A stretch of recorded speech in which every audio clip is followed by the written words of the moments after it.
नमस्कार प्यारे बच्चों, मैं जया सिंह, सहायक अध्यापिका केश कुमारी राजकीय बालिका इंटर कॉलेज सुल्तानपुर से आप सभी का इस सामाजिक विज्ञान की क्लास में बहुत बहुत स्वागत है।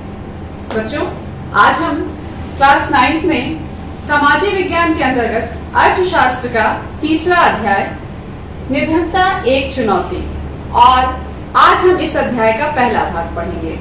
आइए बच्चों, आज की क्लास में हम जिन महत्वपूर्ण बिंदुओं पर चर्चा करेंगे, सबसे पहले हम उसे देख लेते हैं। देखिए, पहला हमारा टॉपिक है परिचय और इसके अंतर्गत हम निर्धनता के अर्थ को समझेंगे। दूसरा टॉपिक है निर्धनता के दो विशिष्ट मामले, इसके अंतर्गत हम शहरी निर्धनता और ग्रामीण निर्धनता के विषय में जानेंगे। तीसरा पॉइंट है सामाजिक वैज्ञानिकों की दृष्टि में निर्धनता और इसके अंतर्गत हम सामाजिक अपवर्जन और असुरक्षा को समझेंगे। चौथा टॉपिक रहेगा आज का निर्धनता रेखा और पांचवा टॉपिक है भारत में निर्धनता रेखा का निर्धारण। ये 5 टॉपिक है बच्चों जो आज हम पढ़ेंगे। आइए बच्चों, अब हम अपनी शुरुआत करते हैं और अपने सबसे पहले टॉपिक परिचय यानी निर्धनता के अर्थ को समझेंगे। आप ये चित्र देख रहे हैं और ये चित्र देख के आपको भली भांति समझ में आ रहा होगा कि ये जितने भी लोग हैं ये निर्धन वर्ग से हैं। बच्चों, आप लोगों ने पिछले अध्याय संसाधन के रूप में लोग में ये जाना कि किसी भी देश की अर्थव्यवस्था को मजबूत बनाने के लिए उस देश की जनसंख्या को परिसंपत्ति बनाया जाए या परिसंपत्ति माना जाए। उसके लिए उस देश में उच्च कोटि की शिक्षा व्यवस्था हो, उच्च कोटि की चिकित्सा सुविधा हो, रोजगार के सारे अवसर हो, तभी वहां की जनसंख्या को हम संसाधन के तौर पर कह सकते हैं। लेकिन जहां पर ये स्थिति नहीं होती है वहां पर वो जनसंख्या जो है एक बोझ बन जाती है। बच्चों, यहाँ पर एक महत्वपूर्ण बात यह है कि समाज में हर व्यक्ति का आर्थिक स्तर जो है अलग अलग होता है। आपने अपने आसपास देखा होगा कि बहुत से ऐसे लोग होते हैं जिनको ये सुविधाएं नहीं मिल पाती हैं। ऐसा क्यों? ये प्रश्न आपके दिमाग में आता होगा। ऐसा इसलिए बच्चों कि वो लोग हैं जिनके पास ये सारी सुविधाएं उपलब्ध नहीं है और वो गरीबों की या निर्धनता की श्रेणी में आते हैं। निर्धनता यानी जो निर्धन लोग हैं और निर्धन वो है जिनके पास धन नहीं है, पैसा नहीं है, वो सारे लोग निर्धन कहलाते हैं। तो बच्चों, आइए हम निर्धनता के अर्थ की बात करते हैं। बच्चों, निर्धनता स्वतंत्र भारत की एक सबसे बड़ी चुनौती है। देखिए, निर्धनता वह स्थिति है जिसमें व्यक्ति अपने जीवन निर्वाह की मूलभूत आवश्यकताओं की पूर्ति करने में सक्षम नहीं होता है। किसी भी व्यक्ति की मूलभूत आवश्यकता क्या होती है? जैसे रोटी, कपड़ा और मकान, यही हमारी 3 मूलभूत आवश्यकता होती है। अगर कोई व्यक्ति इन तीनों को भी नहीं पूरा कर पा रहा है तो वो व्यक्ति क्या कहलाएगा? निर्धन कहलाएगा। आप ये चित्र देख रहे हैं कैसे झोपड़ी में लोग रह रहे हैं। महिलाएं जो हैं और घर के और अन्य सदस्य हैं वो खेती बाड़ी का काम कर रहे हैं, मजदूरी का काम हो रहा है। प्लेटफॉर्म पर देखिए किस तरह से लोग इकट्ठा हुए हैं। ठीक है, आपने अपने आसपास भी देखा होगा कि बहुत से लोग मजदूरी का काम करते हैं, यानी वो जो दैनिक मजदूरी उनकी मिलती है उसी से उनका खर्च चलता है। आपने होटल में भी देखा होगा कि बहुत से छोटे छोटे बच्चे काम करते हैं। कुछ लोग ऐसे भी होते हैं जो भीख मांगते रहते हैं और जब हमारे पास आते हैं भीख मांगने के लिए तो हम लोग कहते हैं आगे बढ़ो या कोई काम क्यों नहीं कर लेते। तो बच्चों, ऐसा नहीं है कि वो काम नहीं करना चाह रहे होंगे, लेकिन कभी कभी ऐसी भी स्थिति आती होगी कि वो काम के इच्छुक होंगे लेकिन उनको काम या रोजगार नहीं मिल पाता होगा। अगर आप शहर में रह रहे होंगे तो आपने देखा होगा कि शहर से दूर एक बस्ती होती है जो झुग्गी झोपड़ी होती है, जहां पर इस तरह के लोग अक्सर निवास करते हैं। गांव में भी ऐसे लोग होते हैं जिनके पास जमीन नहीं होती, वो दूसरों के जमीन में खेती बाड़ी करते हैं। तो ऐसे सारे लोग बच्चों निर्धन परिवारों के अंतर्गत आते हैं। भारत में ये स्थिति बहुत ही खराब है और देखा जाए तो इस समय जो है देश का हर चौथा व्यक्ति निर्धन है। अगर हम 4 व्यक्तियों का आकलन करें तो हर चौथा व्यक्ति जो है निर्धन है और वो अपनी सारी मूलभूत आवश्यकताएं जो हैं रोटी, कपड़ा और मकान, इसकी व्यवस्था उचित ढंग से नहीं कर पाता है। फिर देखिए, उसी संदर्भ में एक आंकड़ा है, सन 2011-12 में भारत में मोटे तौर पर 270 मिलियन या 27 करोड़ लोग निर्धनता में जीते हैं। आप ये देख लीजिए 270 मिलियन या 27 करोड़। बच्चों आप सभी जानते हैं कि 1 मिलियन में 10 लाख होते हैं और हमारे देश की जनसंख्या कितनी है? 130 करोड़। वर्तमान में देखा जाए तो 130 करोड़ में 27 करोड़ लोग निर्धनता में जीते हैं, यानी इतने लोग गरीब हैं। और इसी आंकड़े के आधार पर यह माना गया कि विश्व में भारत में सबसे अधिक निर्धनों का संकेंद्रण है, यानी सेंट्रलाइज जो है भारत में निर्धन लोग सबसे ज्यादा हैं। बच्चों अगला हमारा टॉपिक है निर्धनता के 2 विशिष्ट मामले, और इसके अंतर्गत मैं आपसे शहरी निर्धनता और ग्रामीण निर्धनता की बात करूंगी। तो आगे बढ़ने से पहले मैं आपको एक चित्र दिखाऊंगी और उस चित्र के माध्यम से मैं आपको शहरी निर्धनता के विषय में बात करूंगी। बच्चों आप ये चित्र देख रहे हैं, ये आपकी बुक से ही लिया गया है और इस चित्र में राम सरन की कहानी है और ये शहरी निर्धनता से संबंधित चित्र है। आप इस चित्र में देख रहे हैं कि मकान का किराया अदा करने के पश्चात गांव में बूढ़े माता पिता के लिए कोई पैसा नहीं बचता। ये राम सरन की कहानी है, वो कहानी मैं अभी आपको समझाऊंगी। और एक बच्ची है, वो कह रही है अपनी माँ से, अम्मा आप देर से आई हो, भैया बिना खाना खाए काम पर चले गए। यहाँ आप देख रहे हैं, यहाँ पर एक ये राम सरन को ही देख लीजिए, ये राम सरन यहाँ पर मजदूरी कर रहे हैं। ये उनका बेटा है, वो एक चाय की दुकान पर काम करता है और ये उनकी माता जी हैं, ये उसकी राम सरन की बड़ी बेटी है और बाकी उनके 2 बच्चे हैं। आइए अब हम कहानी पर चलते हैं। बच्चों कहानी इस प्रकार है कि 33 वर्षीय राम सरन झारखंड में रांची के निकट गेहूं के आटे की एक मिल में दैनिक श्रमिक के रूप में कार्य करता था। जब कभी उसे रोजगार मिलता है तो वह एक महीने में लगभग 1500 रुपए कमा लेता है। यह 6 सदस्यों के परिवार को चलाने के लिए पर्याप्त नहीं है, यानी उनके परिवार में 6 सदस्य हैं, राम सरन और उनकी पत्नी और बाकी उनके 4 बच्चे। देखिए, जिसमें उसकी पत्नी और 6 माह से 12 वर्ष तक की आयु के 4 बच्चे शामिल हैं। इसके अलावा जो वो 1500 रुपए कमाता है, उसमें से कुछ पैसे राम सरन गांव में रह रहे अपने बूढ़े माता पिता के लिए भी पैसा भेजता है। उसके भूमिहीन श्रमिक पिता अपने जीवन निर्वाह के लिए राम सरन पर और उसका एक भाई जो हजारीबाग में रहता है उस पर निर्भर थे। भूमिहीन जिनके पास कोई जमीन नहीं होती है। देखिए, राम सरन शहर के बाहरी क्षेत्र में स्थित भीड़ भरी बस्ती में किराए पर एक कमरे के मकान में रहता है। जो शहर से दूर झुग्गी झोपड़ी होते हैं उसी तरह के मकान में राम सरन रहता है। देखिए, यह ईंटों और मिट्टी के खपड़ों से बनी एक काम चलाऊ झोपड़ी है। उसकी पत्नी संता देवी कुछ घरों में अंशकालिक नौकरानी का काम करती है और जहां से उसे 800 रुपए मिलते हैं। वे दिन में 2 बार दाल और चावल का अल्प भोजन जुटा लेते हैं, यानी किसी तरह से वो 2 टाइम का भोजन इकट्ठा कर लेते हैं, जो कि उस 6 सदस्यीय परिवार के लिए पर्याप्त नहीं है। फिर देखिए, उसका बड़ा बेटा परिवार की आय में वृद्धि के लिए चाय की एक दुकान में काम करता है, जहां उसे 300 रुपए मिलते हैं। उसके 10 साल की बड़ी बेटी छोटे बच्चों की देखभाल करती है। कोई भी बच्चा स्कूल नहीं जाता और उनके पास उतनी ही सुविधाएं हैं, उतने ही कपड़े हैं जिनसे उनका गुजारा होता है। और नए कपड़े तभी खरीदे जाते हैं जब पुराने कपड़े फट जाते हैं। और जूते चप्पल तो उनके लिए बहुत बड़ी बात है, एक तरीके से वो बहुत स्टैंडर्ड लग्जरी चीजें उनके लिए मानी जाती हैं, यानी विलासिता की वस्तुएं मानी जाती हैं। देखिए, छोटे बच्चे अल्प पोषित रहते हैं, यानी उनको पर्याप्त रूप से पोषण नहीं मिल पाता है, भोजन की सुविधा अच्छे से उपलब्ध नहीं हो पाती है, ना ही वो अच्छे माहौल में रह पाते हैं जहाँ पर सारी साफ सफाई की व्यवस्था हो। जब वे बीमार होते हैं तो उन्हें चिकित्सा की कोई सुविधा नहीं मिलती है। बच्चों, ये तो थी शहरी निर्धनता में राम सरन की कहानी। अब हम ग्रामीण निर्धनता की बात करेंगे। बच्चों, ये चित्र देखिए, ये ग्रामीण निर्धनता से संबंधित है, आप बुक में देखेंगे। और ये चित्र जो है, ये लखा सिंह है जो खेतों में काम कर रहे हैं। ये लखा सिंह है जिनके पास अपनी कोई जमीन नहीं है, वो दूसरों के खेतों में मजदूरी करके काम करके पैसा कमाते हैं। आप देख रहे हैं कि यहाँ पर लखा सिंह खेती बाड़ी का काम कर रहे हैं, लेकिन उनके दिमाग में चल रहा है, क्या मैं कभी अपने परिवार के लिए नए कपड़े खरीद सकूंगा? आइए हम उनकी कहानी जानें।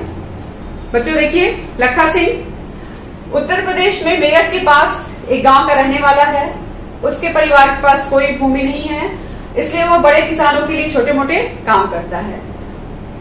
उनका काम जो है अनियमित होता है और उस काम से बहुत ज्यादा उनको इनकम भी नहीं होती है। कभी कभी वो बहुत जो है पूरे दिन की मेहनत के बदले 50 रुपए ही उनको मिलते हैं, लेकिन प्राय खेतों में पूरे दिन मेहनत करने के बाद उसे वस्तु के रूप में कुछ किलोग्राम गेहूं, दाल और थोड़ी सी सब्जी ही मिल पाती है। 8 सदस्यों का परिवार हमेशा 2 वक्त का भोजन भी नहीं जुटा पाता। आप देख रहे हैं कि उनके परिवार में 8 सदस्य हैं। लखा सिंह गांव के बाहर एक कच्ची झोपड़ी में रहता है। परिवार की जो महिलाएं हैं पूरा दिन खेतों में चारा काटने और खेतों में जलाने की लकड़ियां बिनने में ही गुजार देती हैं। उसके पिता की जो तपेदिक के मरीज थे, चिकित्सा के अभाव में यानी इलाज के अभाव में उनकी मृत्यु हो गई थी।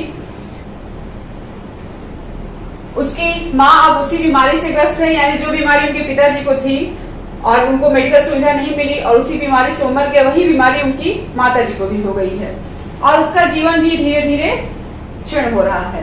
यद्यपि गांव में एक प्राथमिक विद्यालय है, लखा वहां भी नहीं गया, यानी लखा की शिक्षा दीक्षा नहीं हुई है। वो एक तरीके से निरक्षर व्यक्ति है। उसे 10 वर्ष की उम्र से ही कमाना शुरू करना पड़ा, यानी जब वो 10 साल का था तभी से वो काम कर रहा है। नए कपड़े खरीदना कुछ वर्षों में ही संभव हो पाता है। यहाँ तक कि परिवार के लिए साबुन और तेल भी एक विलासिता है।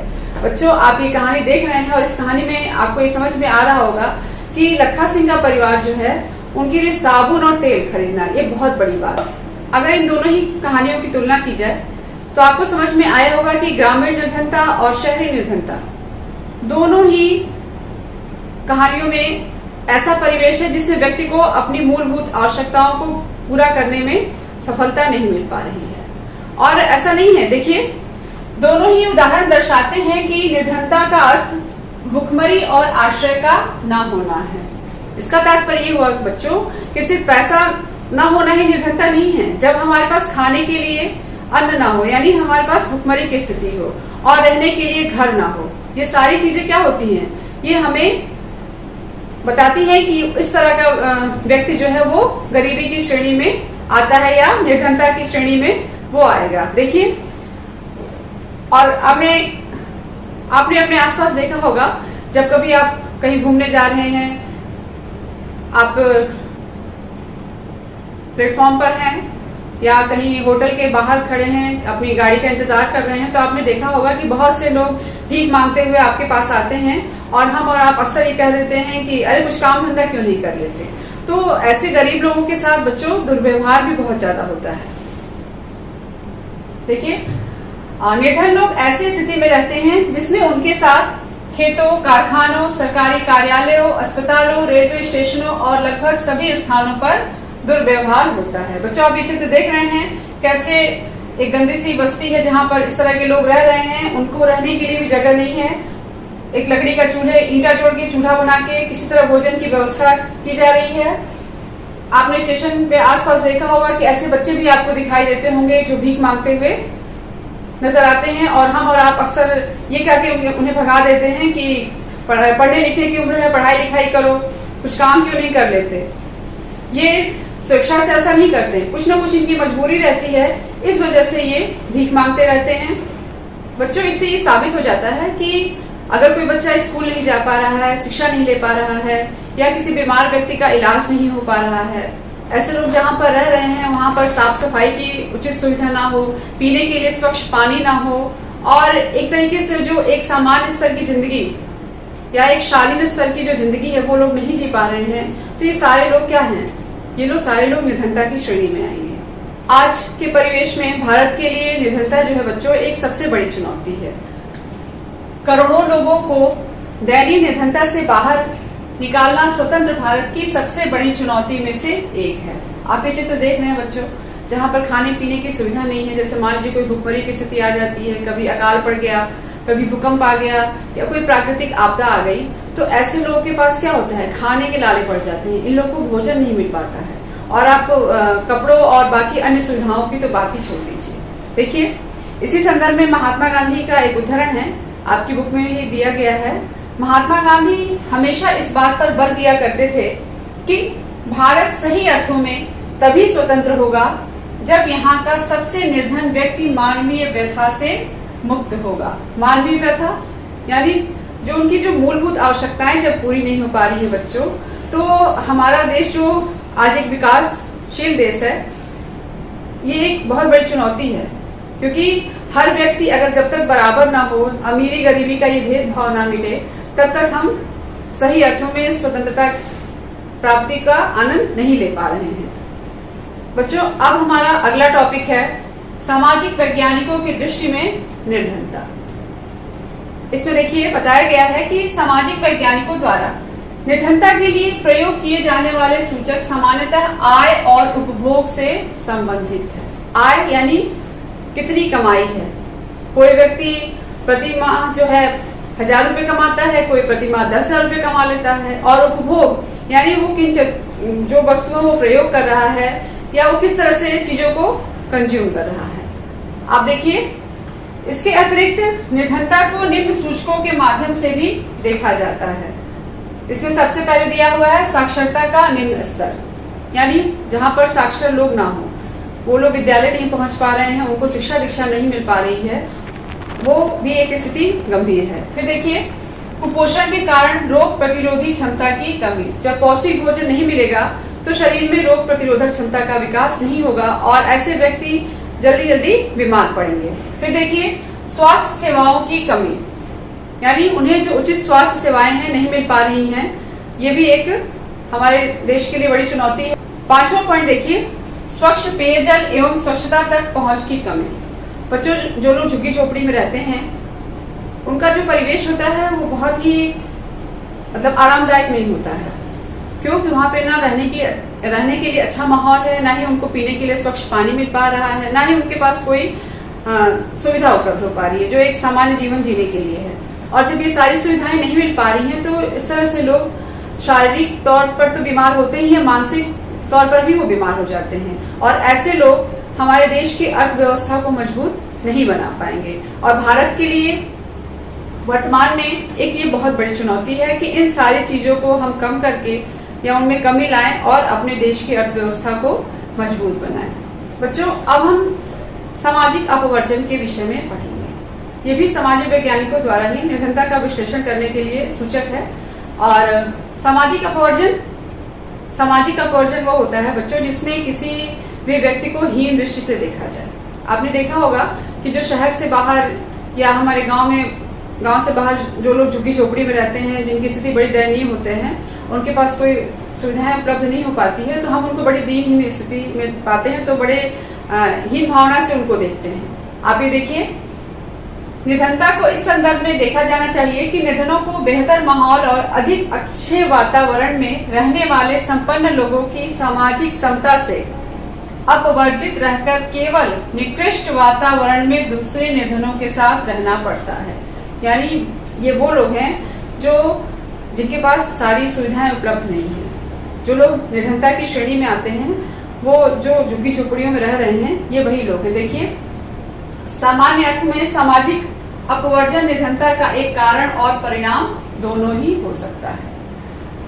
मोटे तौर पर यह एक प्रक्रिया है जिसके माध्यम से व्यक्ति या समूह उन सुविधाओं, लाभों और अवसरों से अपवर्जित रहते हैं जिनका उपभोग दूसरे उनसे अधिक अच्छे करते हैं, या जिनके पास पैसा है, जिनका कमाई का स्तर ऊंचा है, वो इन सारी सुविधाओं का ज्यादा अच्छे से उपयोग करते हैं। और चूंकि इनके आय का स्तर बहुत कम होता है, तो ये लोग जो भी सुविधाएं हैं उसका उपयोग भली भांति नहीं कर पाते हैं। इसके संदर्भ में एक उदाहरण यहाँ पर दिया गया है। देखिए, जाति व्यवस्था के बारे में बात की गई है कि भारत में जाति व्यवस्था की कार्यशैली है जिसमें कुछ जातियों के लोगों को समान अवसरों से अपवर्जित रखा जाता है।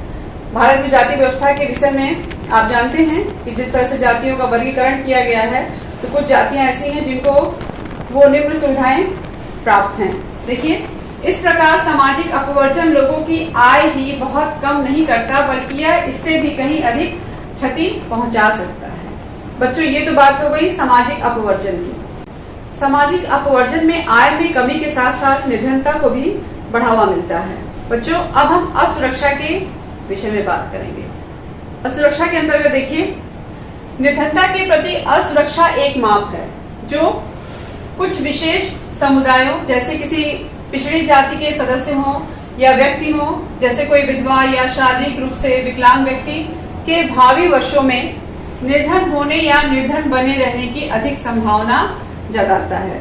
बच्चों, कुछ समाज के ऐसे वर्ग होते हैं, जैसे मैंने अभी आपको जाति व्यवस्था के विषय में बताया कि उन्हें वो सारी सुविधाएं प्राप्त नहीं होती, और जब सारी सुविधाएं किसी विशेष वर्ग को प्राप्त नहीं होती तो उनके आय में भी कमी होती है, और जब आय में कमी होती है तो निर्धनता को बढ़ावा मिलता है। देखिए, असुरक्षा का निर्धारण परिसंपत्तियों, शिक्षा, स्वास्थ्य और रोजगार के अवसरों के रूप में जीविका खोजने के लिए विभिन्न समुदायों के पास उपलब्ध विकल्पों में से होता है।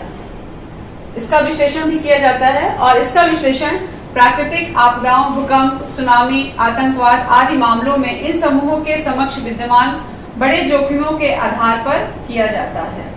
बच्चों, ऐसे समूह जो प्राकृतिक आपदा के समय सबसे ज्यादा जोखिम उठाते हैं, वे सभी कमजोर वर्ग की श्रेणी में आते हैं। कमजोर वर्ग यानी एक तरीके से जो निर्धन है, जो गरीब हैं, वो सारे लोग इनके श्रेणी के अंतर्गत आते हैं। बच्चों, इस तरह से आपने सामाजिक वैज्ञानिकों की दृष्टि में सामाजिक अपवर्जन और असुरक्षा को जाना।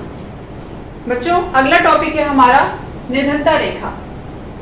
बच्चों, निर्धनता रेखा एक काल्पनिक रेखा है, और हर देश में समय काल परिस्थिति के अनुसार निर्धनता रेखा को एक मानक बनाया गया है।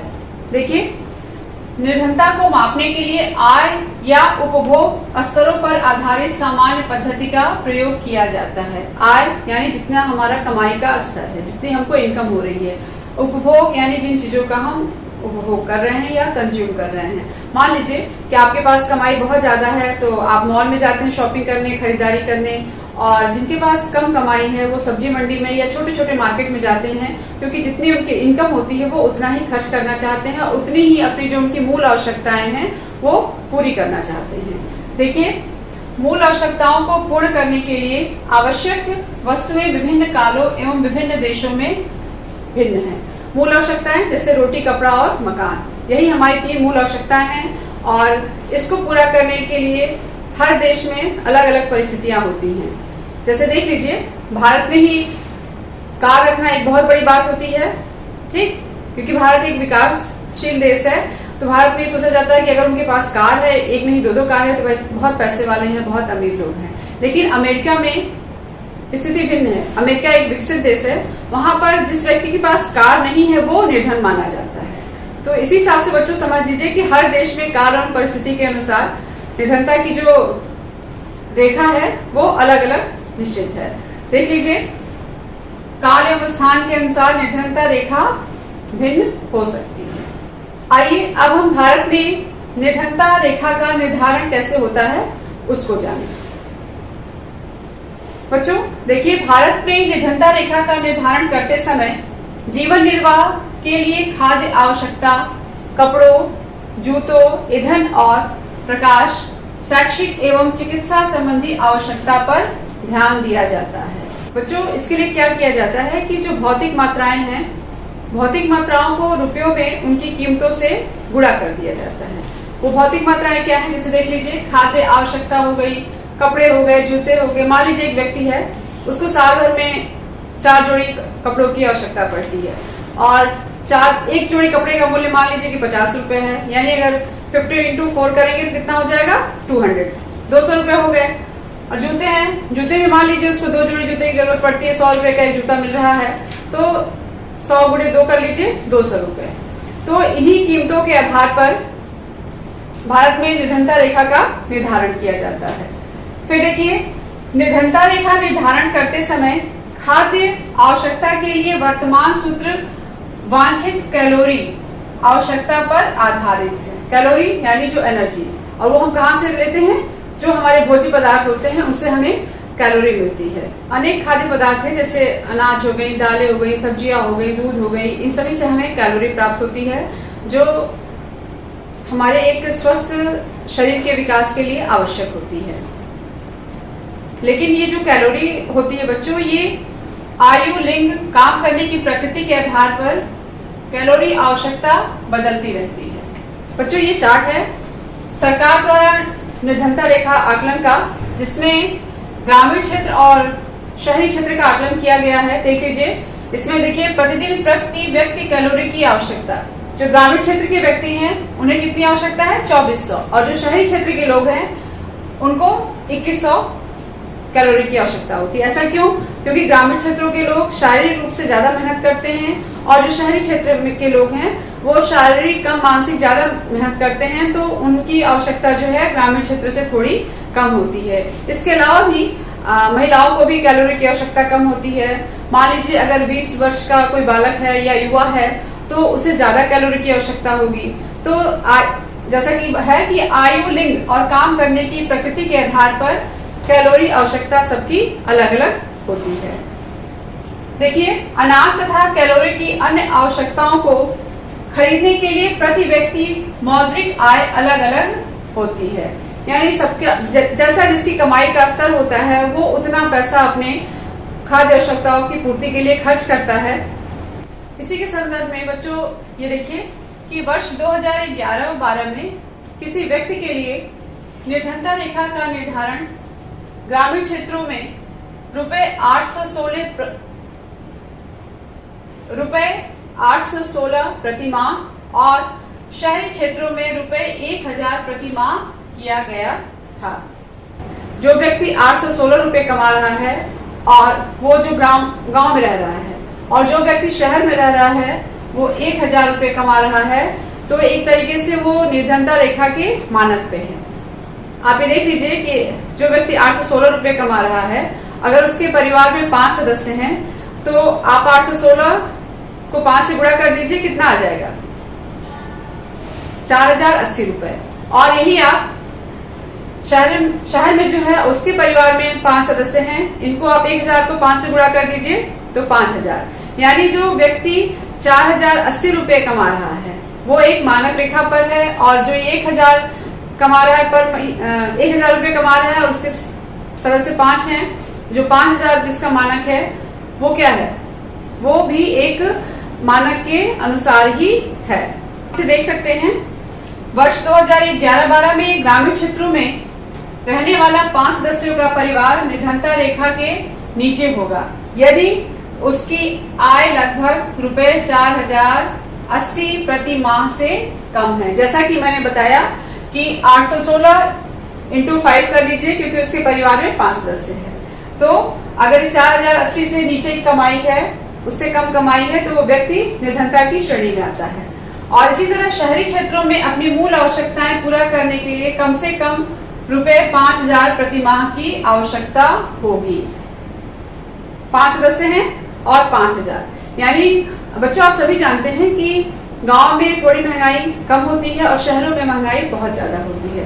तो उसी के मानक के अनुसार ये सर्वे किया गया, उसके अनुसार से उसी के अनुसार ये आंकड़ा निकाला गया है। इस तरह से बच्चों आज के क्लास के जितने महत्वपूर्ण टॉपिक थे वो आपको भली भांति समझ में आ गए होंगे। जैसे निर्धनता का अर्थ, शहरी निर्धनता, ग्रामीण निर्धनता, फिर सामाजिक वैज्ञानिकों की दृष्टि में आपने जो निर्धनता के सूचक हैं उनको जाना, सामाजिक अपवर्जन और असुरक्षा को जाना, फिर आपने निर्धनता रेखा के विषय में और निर्धनता रेखा को भारत में कैसे निर्धारित किया जाता है उसके विषय में जाना। इस क्लास के अंत में मैं आपको कुछ अभ्यास प्रश्न दे रही हूँ जिन्हें आप अपने नोटबुक में करेंगे। आइए बच्चों उन सभी प्रश्नों को देख लें। 5 प्रश्न हैं। पहला है निर्धनता का क्या अर्थ है। दूसरा प्रश्न है भारत में निर्धनता रेखा के निर्धारण के लिए किस पर विचार किया जाता है। तीसरा प्रश्न निर्धनता को लेकर गांधी जी के क्या विचार थे। चौथा प्रश्न भारत में स्वीकृत कैलोरी आवश्यकता ग्रामीण और शहरी क्षेत्रों में कितनी है। और 5वां प्रश्न है सामाजिक वैज्ञानिकों द्वारा निर्धनता के लिए प्रयोग में किए जाने वाले सूचक किससे संबंधित हैं। बच्चों इन सभी प्रश्नों को आप अपने नोटबुक में करेंगे और अपनी परीक्षा की तैयारी भी करेंगे। अगली क्लास में हम फिर मिलेंगे। धन्यवाद।